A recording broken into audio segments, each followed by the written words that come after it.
to another episode of War Hero to Superhero, helping military veterans and first responders transform their lives from the prayer room to the boardroom. You already know my name. It's somewhere over here. I always get directionally challenged when I'm pointing my name, but this is not about me, and we are in the superhero battle room with Joe M, and I'm going to try to pronounce his last name, Palacios Jr., and if I hacked it, he's going to tell me because that's my skill. He is a military man that has served his country and is now serving our communities by uplifting our overall community. He's a collaborator, he's a partner, he's a friend, and he is only been on a few podcasts. So I am blessed to have him on, and we're going to bring him forward.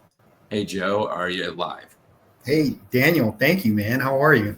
Doing good, doing good. So, wow, thank you for that.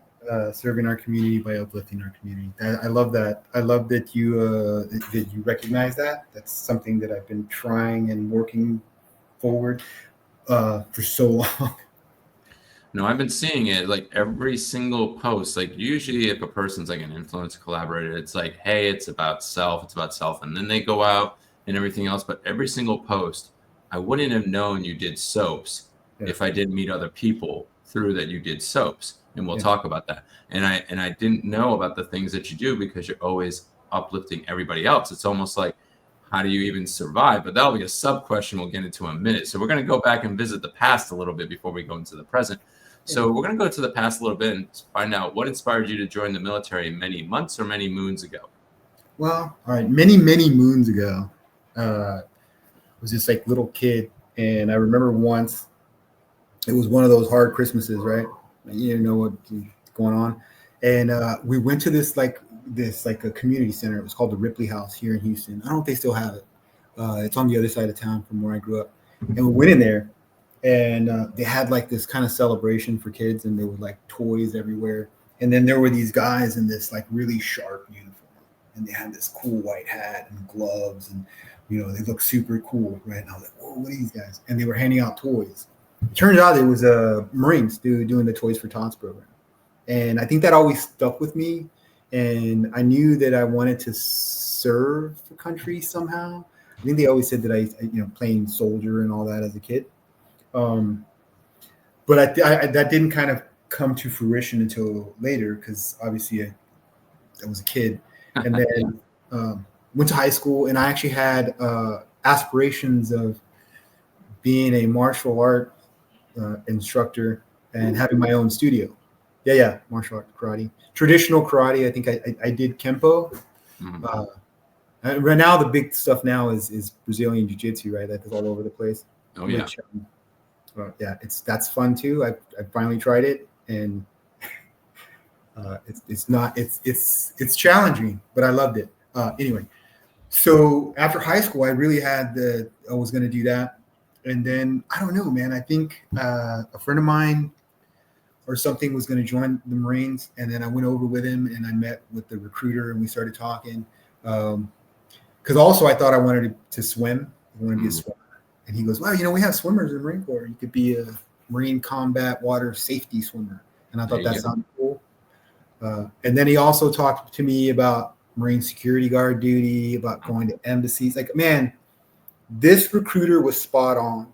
Like, I think I jump around a lot, Daniel, but I'm always relevant. But this recruiter was spot on, which leads me to believe if you have recruiters, they would make great salespeople. I think they're good sales lead generating people. So always look for recruiters when you need salespeople. They're really good at it. So he sold me on it, man. He says, yeah, Marine Corps. And I'm like, cool. So I left the martial arts community, joined the Corps, and it was history ever since. Like I embraced the Corps completely, and I loved every minute of it. Like challenges, sure, but I loved every minute of it. Yeah. Now, did you have a sticker shock moment either with your martial artist master or with your mom and dad when you gave the news you went from martial arts to Marine? Yes, I did. Like, I think the school, the martial arts school that I was a part of, they were kind of in shock because they just came out of nowhere. They're like, wait, what? Because honestly, look, again, I had aspirations, and not only that, they told me I was pretty good at it, to the point where myself and another of the guys that were aspiring to do this.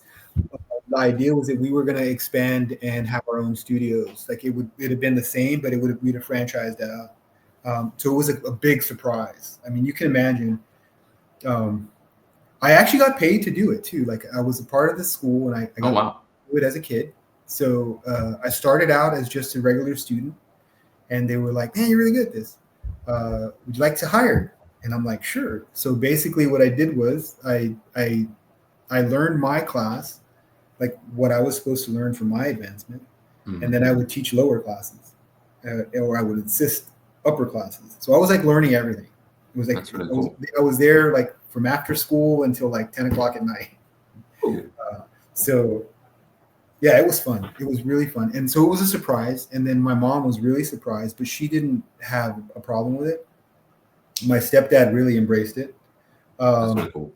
But my father, he was like, "What is going on?"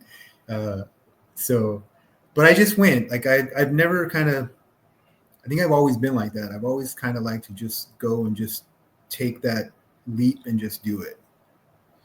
And that's really cool. When I took the leap, my dad was pissed. My mom was kind of emotional.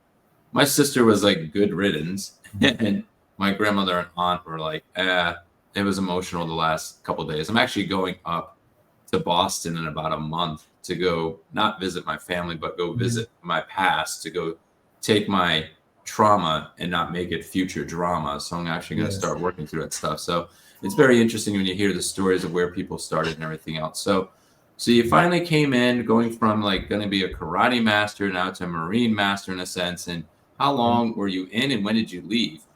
All right. So I got in, I joined 1992. And then I was in there. I didn't get out until 2011. I had some broken time though. So I think when my retirement letter came in, I think they qualified me for 21 years of service. So 21 total years of service. So 92 to 98, I was with the same unit, 2nd Battalion, 5th Marines. One stuck with me forever. Kind of the Blackhearts 2-5 Fox Company. That still to this day, I think that was the one unit that I was in where even all the other cool stuff I did, just being in that basic line company, which was a small boat company. So we did a lot of raid operation training and stuff like that. That was always to me felt like, man, I'm in the military. Like when you see like the movies of like the military, people see that unit was like, that's what it was like. It was, low profile on Zodiacs, hitting the beach, and then doing like a 15-mile to an objective, blowing stuff up, and then coming back and leaving in the boats, and then getting on a ship. So that's what I think of. Like my whole 25-year career, I don't think of being military. I'm like, I know I'm leaving in 149 days. That's when I retire, is 18 October. But I don't go over and like, if I did a collage of my military career, it'd be like from one office job to another office job. It would have been like, you just look like an office jockey. And I just applied I've been looking for different jobs. I'm trying to grow the biz, but I have to apply for jobs. And I'm applying for a job that's up the road with the Guard, and they civilianized it. So I'm like, if I did get the job, I'd be doing the same thing, like wearing this. So there'd be no difference. I mean, like in that particular regard, because we can't wear civilian clothes. So your story makes me feel like that's proud. The proud Marines. If I met a Marine admin, they even probably sound more gung-ho than my job. So I appreciate you guys to actually live that out. And it was a good little visual story to live.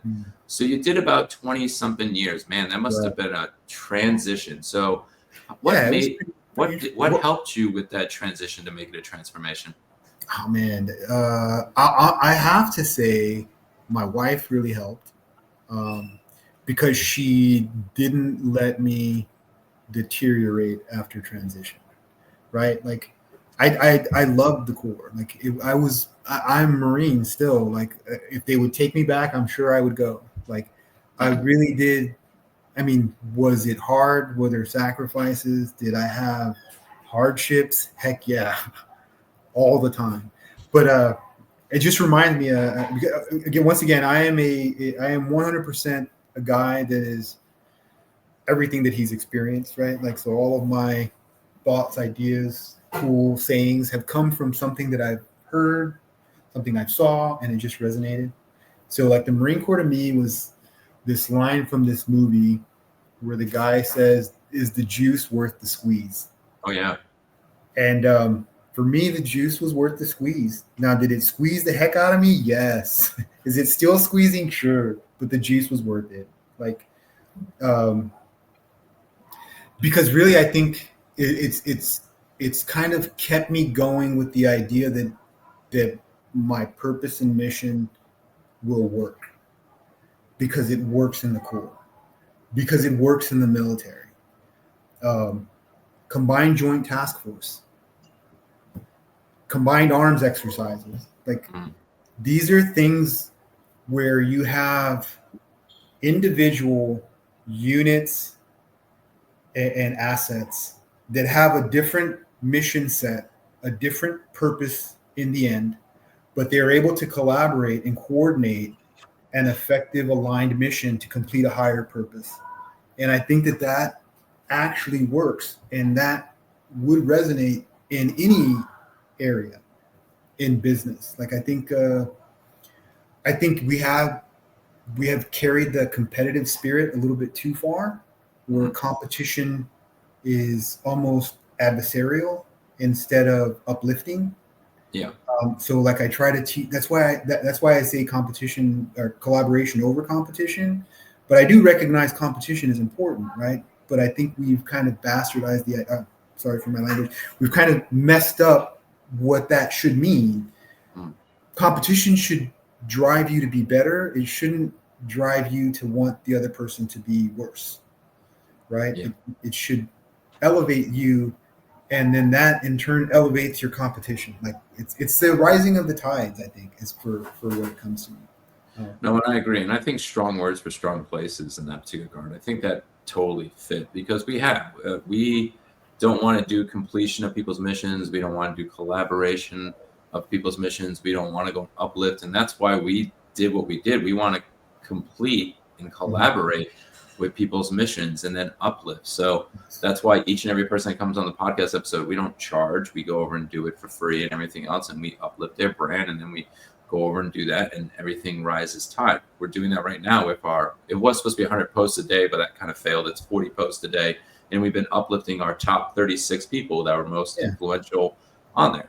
And that's the goal. I mean, that particular regard, because if you're successful, and then eventually I will be successful and everybody else will be successful. Because if we're doing all this uplifting for everybody else, they're not going to be like, "Hey, you're drowning. Hooray. Thanks for making me tons of money. I'm just going to leave you there to drown." I'm like, but if I'm your biggest fan, you're going to invest in me so I can continue to invest in you. Exactly.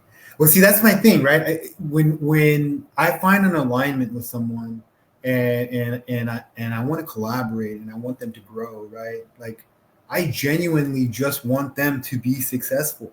There's no ulterior motive for me. There's no like, "Hey man, I want you to be successful because it's going to do something for me."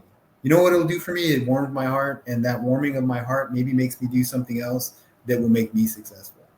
Like, people always wonder, like, how do we spread abundance? And I'm like, that's how, like, you uplift each other, right? Like, I'm really good at a certain thing. Like, I've been given a certain talent, right? To empower others to voice a message of collaboration, of unity. So that's what I do, right? And it helps others. If it helps others, that's even better. And that's really good to go over and to have that mentality. So let's go into more about what made you pivot to what you're doing today, because you have multiple roles in front of you. You have the founder, the collaborator. I honestly, outside of the Maxwell soaps, I don't know what you do because you're doing so much. Every time you're going on there and you're posting for people, and then not even uplifting your own brand. Like you decided to uplift the Veteran Social Summit, which is really cool. So what made you pivot to what you do today from just a retired Marine to where you're at today? Well, because here's what I recognize. I recognize a couple of things. My talent wasn't necessarily actually making soap. Like I'm not talented. I mean, it's a product. It's a good product. We make it well, and people love it. But that was my talent. My talent is amplifying others. My talent is uplifting others. My talent is finding innovative ways to create innovative revenue streams that support communities, projects, and people. Right? Like I feel that is where my real talent comes from. So what pivoted was with I needed to lean into that, and at the same time, I know that I can still come back and start pushing a Maxwell soap product once I have more of the networks and more of the people that I've empowered, because I think we can use these products as a ways to empower them even more. So I think I took a step back from production of soap, from really trying to push sales and really kind of grow another broader community and network, so that when I come, and then they know that I'm being this way, because I want them to know that when Max and I decided to partner up for this, Max is a Navy corpsman buddy of mine, Maxwell Moore. Matt, he is actually the face on the soap. So I don't know if you can tell, but like this is actually a real person. That's not me. Okay. He's a Navy corpsman buddy of mine, and he actually recognized my talent. But I got into the making of the soap, so I kind of got a little lost in there. But that's okay, because I needed to get into that, right? I needed to do that. And I think none of my, what people would call like sidetracks or offshoots, have ever slowed down. Because what I'm doing is I offshoot because I aligned with something. But I have this feeling that if I'm in the flow of alignment, it's still flowing. So I might be in my main river of flow when I'm working on stuff that I'm passionate about that's internal here. But if I go off to the side, it's because I align with someone that I feel is flowing in the same direction. So I can be off of my track and still flowing in the same way. And when I come back, I'm in the same place because we're still flowing together, right? The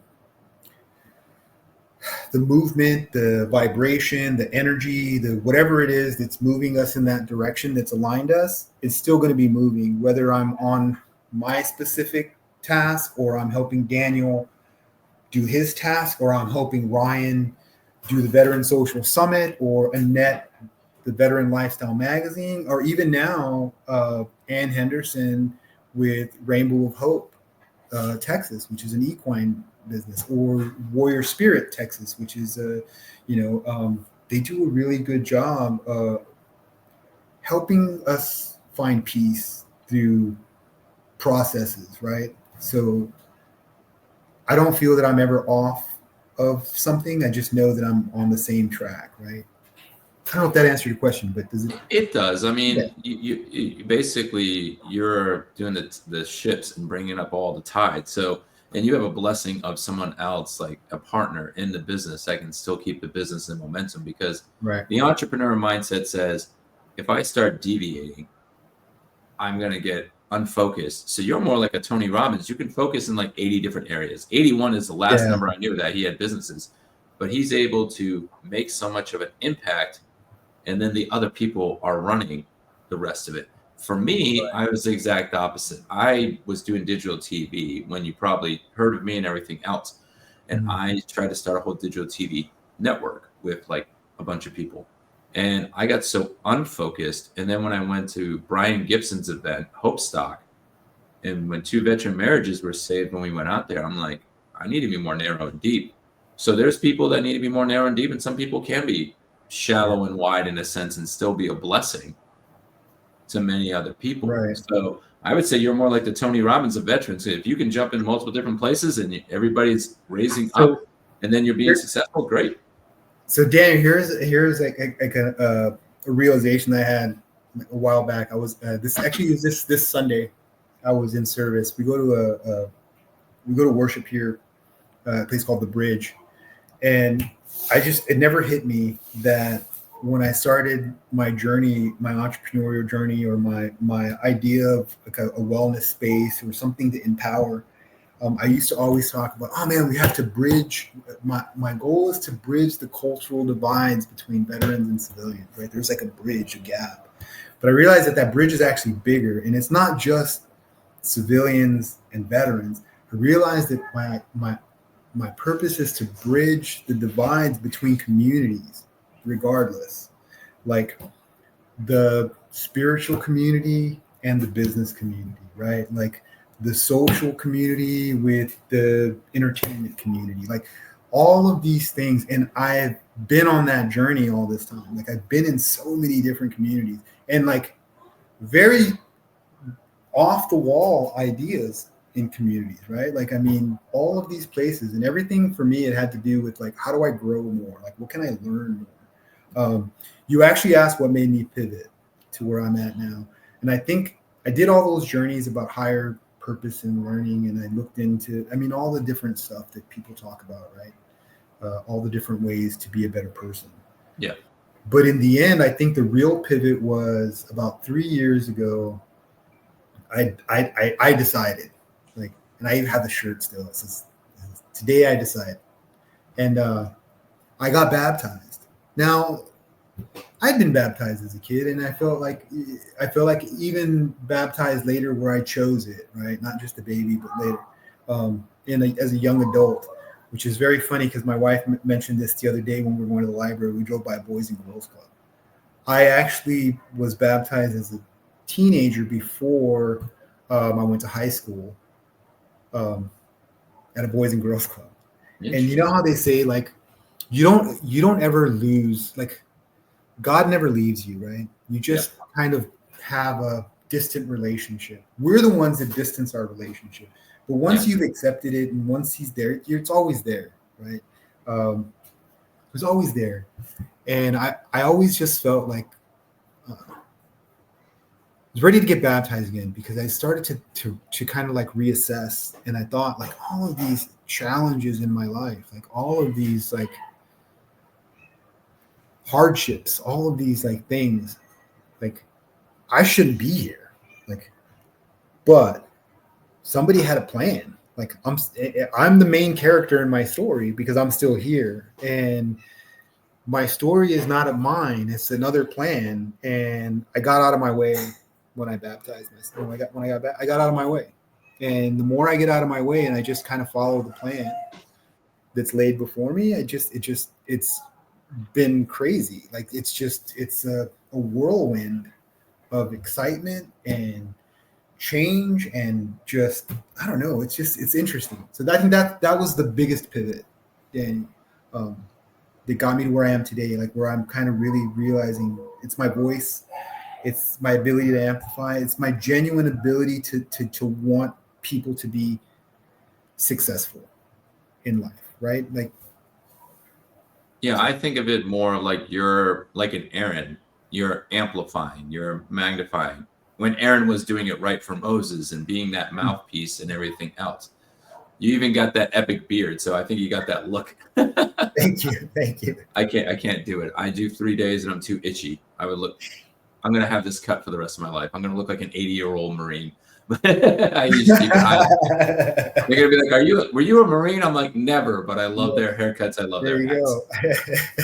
So that's huge to go over and to understand your role and to go over and surrender in the right places. To go over and then things to go and prosper. But we still go through tough times. So I want to get into another question, is that from the Marines or through your transformation, whatever direction you want to go with this, what is your secret fuel when the pressure and tough times come? Because I wish it would stop. Like, you become a Christian, it stops. Or, hey, you become an entrepreneur, it stops. Or, hey, you're done with fatherhood, it stops. It literally can be a text away that the pressure and tough times come. So how do you deal with it when that happens? Oh, man. Yeah, I am so blessed with a community that just always there. Like, and I'm talking like my small, tight knit, like, so I lean on them when it's hard. Like, and they know me already, right? Like they recognize that some of the stuff that I do, like some of the energy that I expend, like the amplification can sometimes be tiring, right? Like,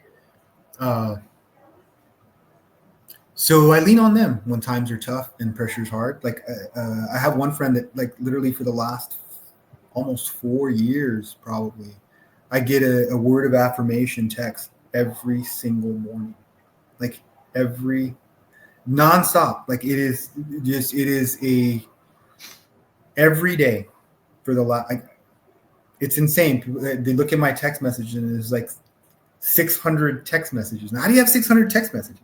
Well, because I have a friend that sends me a word of affirmation every morning for the last 3 years. You know, like so. The other thing that really helped me pivot is I lean into the horticulture stuff. I lean into, I guess, the earth grounding, which is all that is I'll go out and I'll work in the garden. I'll add new plants. I'll do stuff like that. That's kind of usually does that. Spend time with animals. That's always kind of gets me back. And my family, like that. Honestly, that's my biggest wealth for me, right? Like is time with them. And I hold that very, very sacredly. People are like, you're never available. I'm like, well, if you're not catching me when I'm out, you're trying to catch me when I'm with my family. And that's not going to, that's a hard boundary, right? For me, like, which is probably why I don't go to so many of the conferences that a lot of guys go to. Like I know you invited me. They asked to invite people, and I appreciate the invite. And I'm actually considering it this year. But see, normally, like the last couple of times, some of these really cool conferences that I've actually had an urge to go to, have been during family time, and that's a no-go for me. Like, you know what I mean? I'm you gotta have that boundary. Yeah. So So no, the boundaries are huge in that particular regard. You have to have that. Like I have a boundary for this. Like I go over and I say, this is the time I do it, Thursday and Saturdays. Still trying to teach my kids. They're 15 years old. Like, what? We have to be off the internet? I'm like, yeah, that's a boundary. But when I'm not doing that stuff, I'm with you. I don't compromise Sunday evening. I don't compromise if I'm taking you out somewhere. I don't compromise in the afternoon. It's very rare. Like people go over and ask like an afternoon podcast. I'm like, are you going to pay me $100 for it? What? Yeah, it's free if you do the times I give you. But I'm going to charge you $100 because now I'm compromising that family time. And then after that, I'm going to be like, hey, kiddos, what do you want to do? I got $100. I mean, I'm like, it's going to be one of those things. You know, that might be a good pivot, Daniel. Thank you. I'll be like, hey, I have a boundary, but yeah, I mean, boundaries are like, it's supposed to be like a wall that reminds you of those types of things. Sometimes you do have to compromise those things. I'm like, if it's an extreme thing like the military, it's just like, you know, they contact me and everything else. But in general, I'm like, hey, they'll respect it afterwards. Like, oh, can you go pivot to this time? I had a guy today, he was supposed to interview after you. And I'm like, love the guy, but I'm like, I sent my boundary. I'm like, I send it through Facebook. I message you guys at least 24 to 40 hours in advance. I do that. And I used to compromise that boundary, but then I'm like, now I'm more exhausted when I go over and do that. So now I get more fruitful messages and I get the people out there. They want me to change it their way. And I think that's also part of business practice too. You can't just make every single thing in practice. Someone says like, oh, I live by my calendar, I live by my cell phone, or I live by this. If I do that for everybody, then I have no boundaries. I'm respecting your boundary to go over and to do it this way. But I'm like, if you come on my show, I'm like, you have to respect mine and say, hey, this is how I communicate. I flex a little bit, but yeah, I think that's huge. And that just gives you more clout that you're more in demand, because I think that's the reason why people want you more is like you have strong boundaries and they're like, oh, I want to get in, but also the enemy can get in at the same time. That's why when you have a boundary, you got to make sure, are you allowing in a friend or are you allowing in a foe? Mm-hmm. No, I agree. I think, and that was a lesson learned though, because I did used to kind of not have family boundary, and I did used to kind of, and what it was like, I think one of them said, but we're not even in the Marines anymore. That was the comment I heard. We're not even in the Marines anymore. And then it hit me. It was like, holy crap, you're right. Like the sacrifices. Mm-hmm. They were with me as Marines, and in the Marine Corps, they didn't have the priority because you couldn't. I had to be on duty. I had to go, and I had to. So when I heard that comment, that was another kind of like, I gotta set that boundary, because no, I'm not in the Marine Corps. I'm not required to do that. You know what I mean? I'm not required to call that guy at 9:00 at night just because he wants to make some kind of deal. Like, oh, sorry, dude, I'm not. I'm with my family. We're gonna go to a baseball game. Or, you know what I mean? It's like, so yeah, uh, that was the kind of, I remember that you were talking about the military where you couldn't. I remember that's what changed my idea on that boundary. No, and that's huge. I mean, that's the first thing I want to go over and do is once I go, I'm like, I'm shutting off this phone, like on not on weekends and everything else. I'm just shutting it down. I'm like, the only thing I want is my Kindle. This is the only electronic device that I want in that Oh, particular that's regard. cool. Your Kindle, you read at night? I read most of the time. So, and this is some of the brands that we uplift that's been on our show. Warrior Horse, they're out of Shreveport, Louisiana. Planting Roots is a ministry for male spouses that came to the Military Influence Conference. And then another one was it For Marines by Marines. So I leverage both. So I leverage it as a marketing tool at the same time. So as I'm reading, I'm remembering who I'm uplifting, and then I just carry it with me. And plus, it's my wife's case. I had to make it more manly. So if anybody's got any brands that make it a little more manly, a little more Air Forcey, Marine, Army, if you have a for-profit or nonprofit sticker, you can go over and send it to us. We would love to brand you, because I would like to make this a little more man colors. A little more man colors. Yeah, that's true. So with that, we have one more question for you, and and we're going to go over and allow you to uplift this constant ticker that we have below. Yeah. So I want to think about, you're consulting people, you're helping people, you're doing Maxwell soaps, you're doing all these things and just uplifting and elevating. If you had to either think of one of your clients or think of maybe even your past self, what 3 superhero tactics would you give them to go from just a surviving mindset to a thriving mindset? Wow, 3 superhero tactics. 1, don't take anything personal. Because everybody has their own battles. Think, don't judge. And just trust the process. Like, don't think of what the outcome is. Just trust the process. Just surrender to it and just go. Like, man, I just like, again, like everything else, right? Remember in the military when they told us a half, what do you call it? A plan, a half drawn plan executed is better than a perfect plan unexecuted. That take the leap of faith. That's probably more than 3 tactics. No, that's totally fine in that particular regard. You at least got 3. I've had some people that stalled and only got 1, so Oh, really? so I totally get that. So no, I want to thank you, Joe. Here's like really a big thing that I think.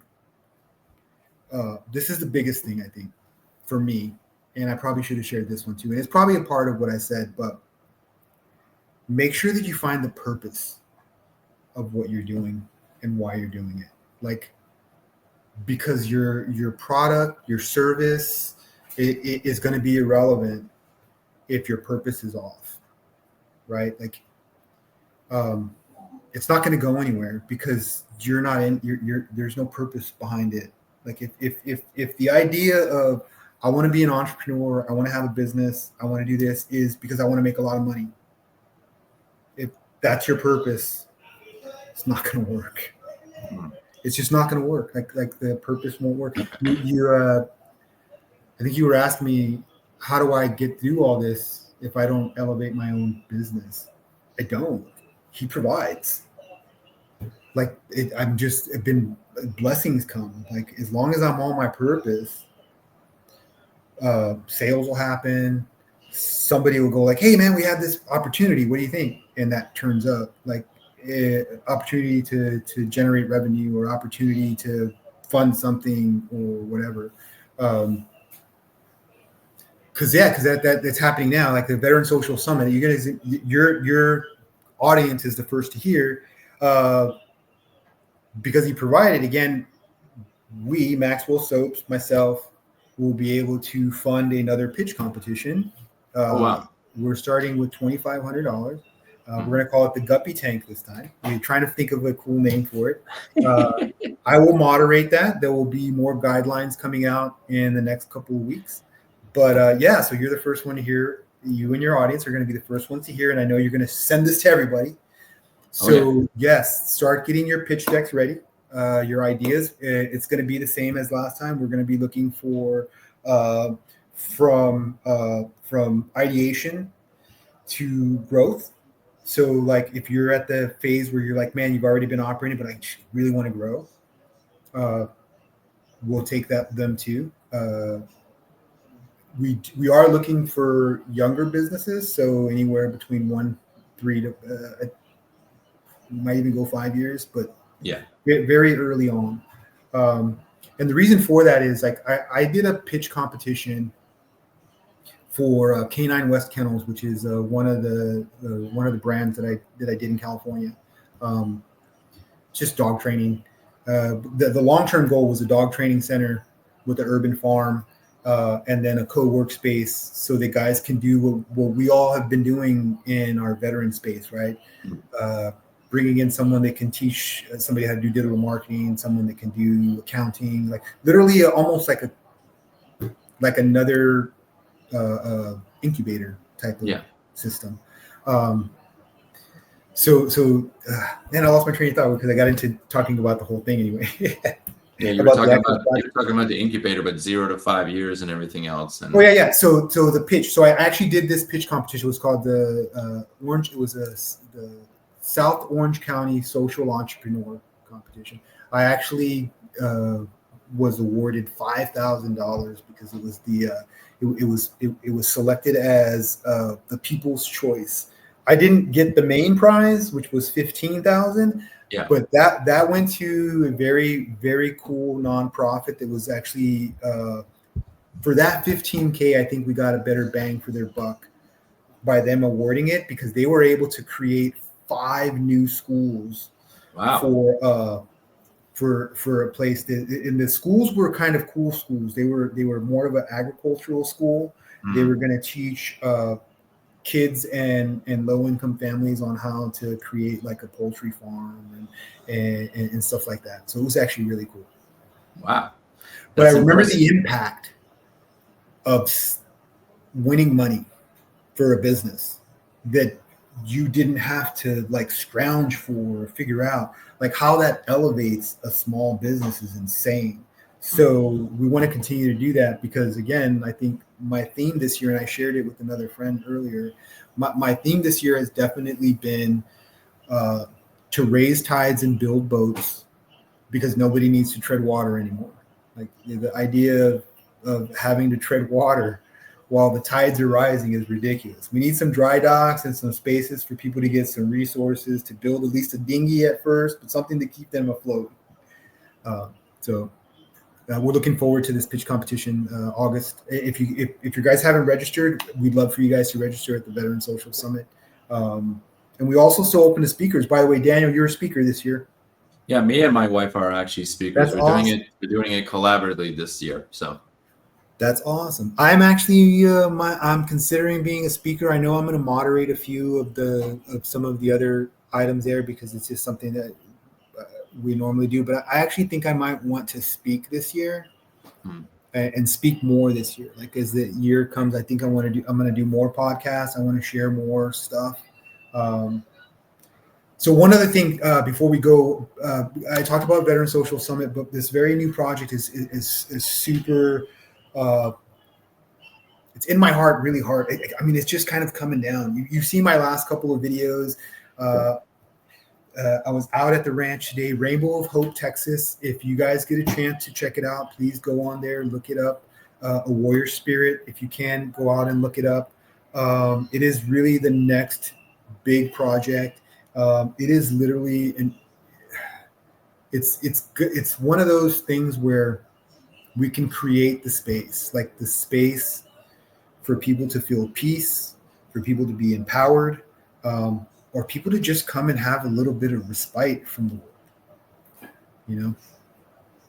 So it sounds like it's going to be a refuge outside of Houston to go help Yes. other communities to go over and find that respite and to find that rest.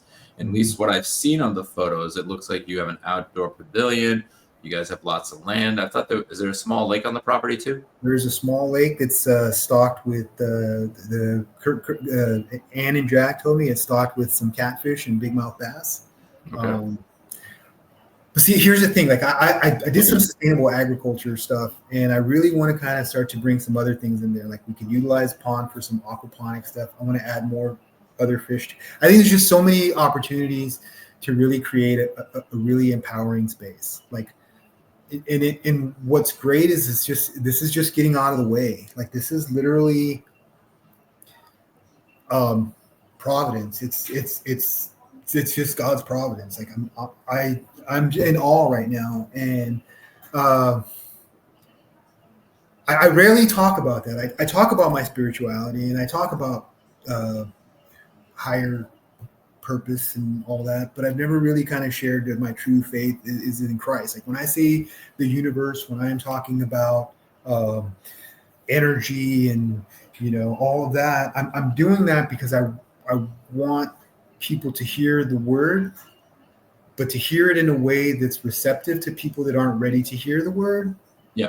But everybody here now knows when I am saying that, for me, it's Christ. It's God. It's the person that's up there and from now into eternity is interceding on our behalf. Like he wants us to be united. He wants us to live joyful lives. He wants us to have abundance, right? He wants us to have community. Like that's every day from now until eternity, he is advocating on our behalf.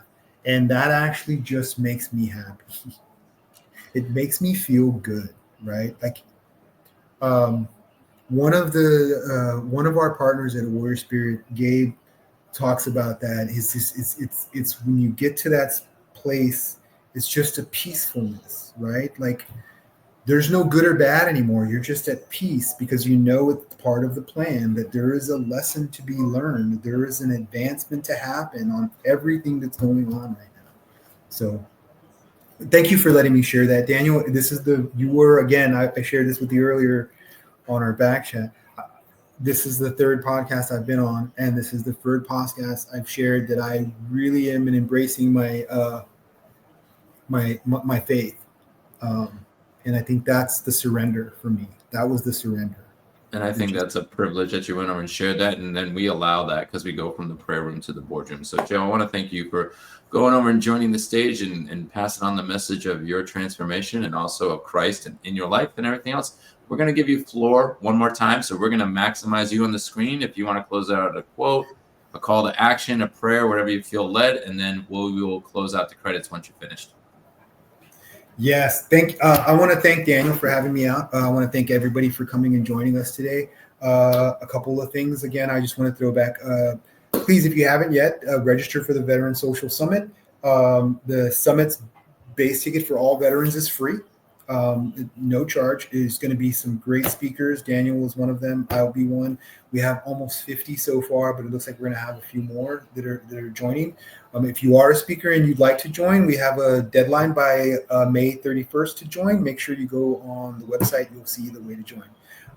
Also, I really am looking forward to this next chapter, this next project with Rainbow of Hope and Warrior Spirit.